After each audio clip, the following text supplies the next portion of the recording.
नींद और खामोशी के बीच जब दुनिया धीरे धीरे सो रही होती है, तब कुछ लोग ऐसे भी होते हैं जो अपने अंदर चल रही आवाज़ों से जाग रहे होते हैं। ये कहानी है ऐसे ही एक बच्चे की जिसके सपने बहुत बड़े थे, लेकिन बचपन बहुत छोटा और मुश्किल। उस बच्चे का नाम था एलन मस्क। दक्षिण अफ्रीका का एक छोटा सा शहर प्रिटोरिया, जहां एलन का जन्म हुआ। बाहर से सब कुछ सामान्य लगता था, लेकिन अंदर एक बच्चा था जो खुद को दुनिया में अकेला महसूस करता था। माँ बहुत इंटेलिजेंट थी, पिता सख्त, दूर और इमोशनली एब्सेंट। घर में प्यार था, लेकिन वो वार्मथ नहीं थी जो किसी बच्चे को सुरक्षित महसूस कराए। स्कूल में एलन अलग था, बहुत अलग। वो ज्यादा बोलता नहीं था, लेकिन बहुत सोचता था। दूसरे बच्चे खेलते थे, हंसते थे, और एलन किताबों में खोया रहता था। साइंस फिक्शन, फिलॉसफी और फ्यूचर के सवाल। लेकिन अलग होना अक्सर आसान नहीं होता।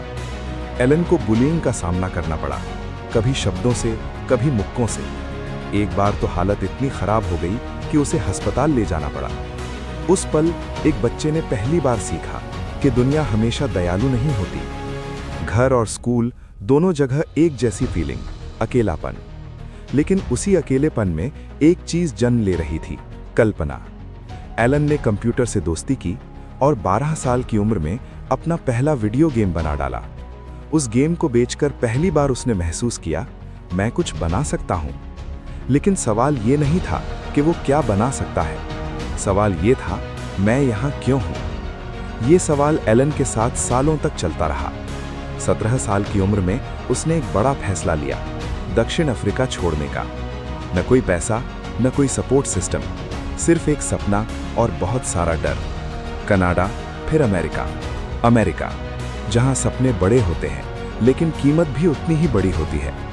एलन ने पढ़ाई की, लेकिन आराम कभी नहीं आया। कभी फैक्ट्री में काम, कभी साफ सफाई, रातें कंप्यूटर के सामने और दिन सर्वाइवल में।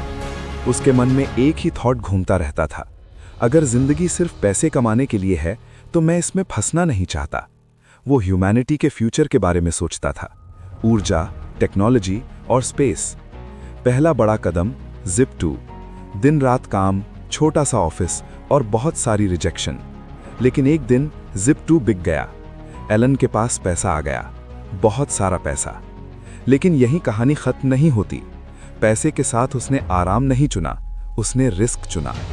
पेपैल।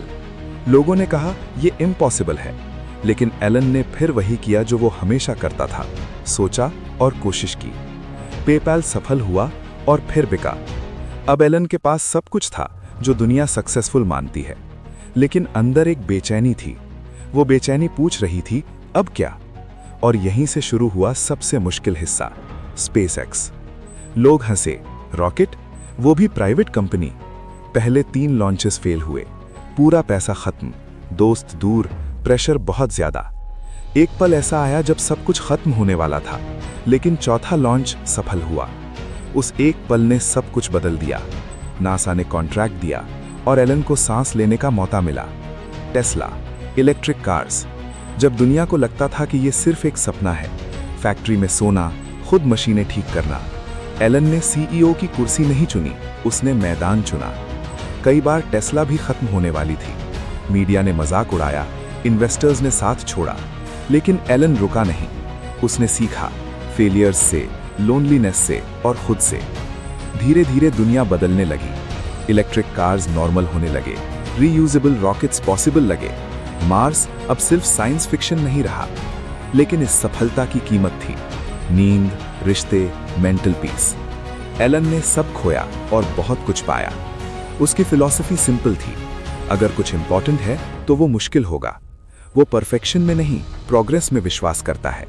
वो सवाल पूछता है जो लोग पूछने से डरते हैं। आज एलन मस्क सिर्फ बिजनेसमैन नहीं है, वो पॉसिबिलिटी का सिंबल है। और शायद यही वजह है कि ऐसी कहानियां हम 1 kg वॉइस बुक पर सुनाते हैं, ताकि आप अकेले ना महसूस करें, ताकि आपको याद रहे कि स्ट्रगल भी एक सफर है। लेकिन याद रखिए, ये कहानी सिर्फ सक्सेस की नहीं है, ये कहानी है अकेलेपन की, संदेह की और फिर भी आगे बढ़ते रहने की।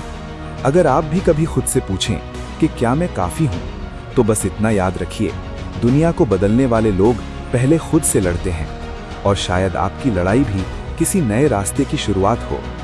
अगर ये कहानी आपके दिल को थोड़ी सी शांति दे पाई हो या आपको सोचने पर मजबूर कर पाई हो, तो इस एहसास को आगे बढ़ने दीजिए। इस वीडियो को लाइक करें, अपनी सोच कमेंट में लिखें, और अगर आपको ऐसी कहानियां पसंद हैं तो 1 KG वॉइस बुक से जुड़े रहिए और इसे शेयर करें। शायद किसी और को भी आज इसकी जरूरत हो। धन्यवाद।